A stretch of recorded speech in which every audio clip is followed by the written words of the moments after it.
ایمان دل میں اتر جائے تو کون نہیں جانتا کہ دل میں جو بات اتر جائے وہ عمل پر ضرور اثر انداز ہوتی ہے. یہ بات سیدھی سی ہے. دل میں یقین ہو عمل اس کے مطابق ہوگا. 2 اور 2 4 کی طرح مثالیں دے دوں آپ کو. آپ کو یقین ہے آگ جلاتی ہے، آپ ہاتھ ڈالتے ہیں اس میں.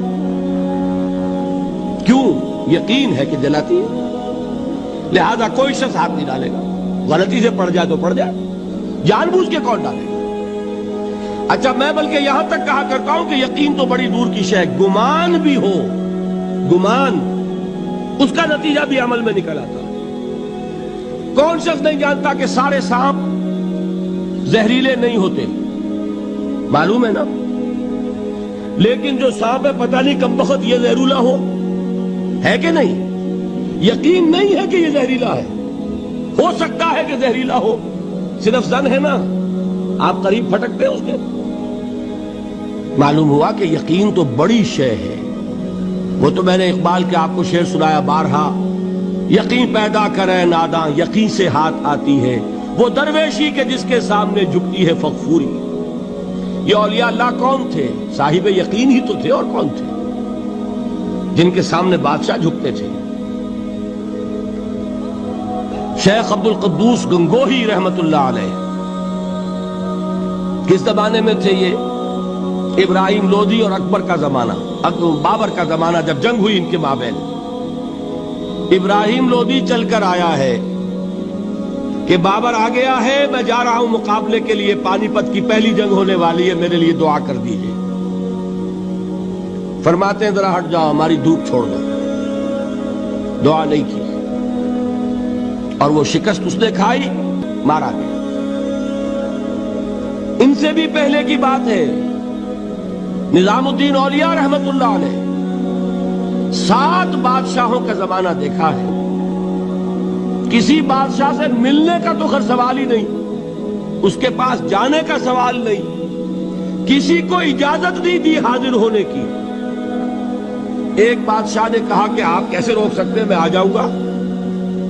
تو جواب یہ لکھوایا ہے کہ درویش نے اپنے گھر کے 2 دروازے رکھے ہوئے ہیں، بادشاہ ایک دروازے سے داخل ہوگا، درویش دوسرے سے نکل جائے گا. بادشاہ چاہتا ہے اذن باریابی. اور سلطان الہند پھر کون ہوا؟ سلطان الہند تو پھر نظام الدین اولیاء ہوئے، جس کی قدم بوسی کے لیے بادشاہ آنا چاہتا ہے اور وہ اجازت نہیں دے رہے. اس لیے ان کا نام ہے سلطان الہند، حضرت نظام الدین اولیاء رحمت اللہ علیہ. تو یہ جان لیجئے. ایک اور کا واقعہ ابو علی قلندر کا. نواب ٹونک نے جاگیر کے لیے ایک وثیقہ بھیج دیا، ہم نے آپ کی خانقاہ کے لیے اتنے گاؤں کی جاگیر لکھ دی. اسی کاغذ کے پشت پر ایک شعر لکھا، ماں آبروئے فقر و قناعت نباختیم، بابیر خان بگوئے کہ روزی مقدر است. جاؤ میر خان سے کہہ دو، نواب ٹونک سے، ہماری روزی اللہ کے ہاں مقدر ہے، لکھی ہوئی ہے. ہم تمہارے ہاتھ اپنے فقر اور درویشی کی عزت بیچنا نہیں چاہتے. لے جاؤ اپنا وثیقہ. کون تھے یہ؟ صاحب یقین. یقین پیدا کرے ناداں، یقین سے ہاتھ آتی ہے وہ درویشی کہ جس کے سامنے جھکتی ہے فغفوری. شہنشاہ ہند اذن باریابی چاہے اجازت نہ ملے.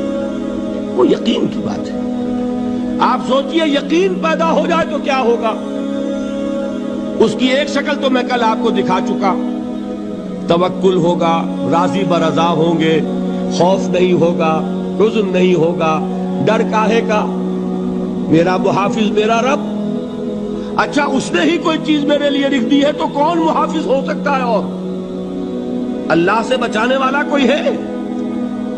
اور ہم اللہ کی طرف سے مقرر کردہ کسی چیز سے بھاگیں گے کیا؟ وہ تو ہمارا محبوب ہے.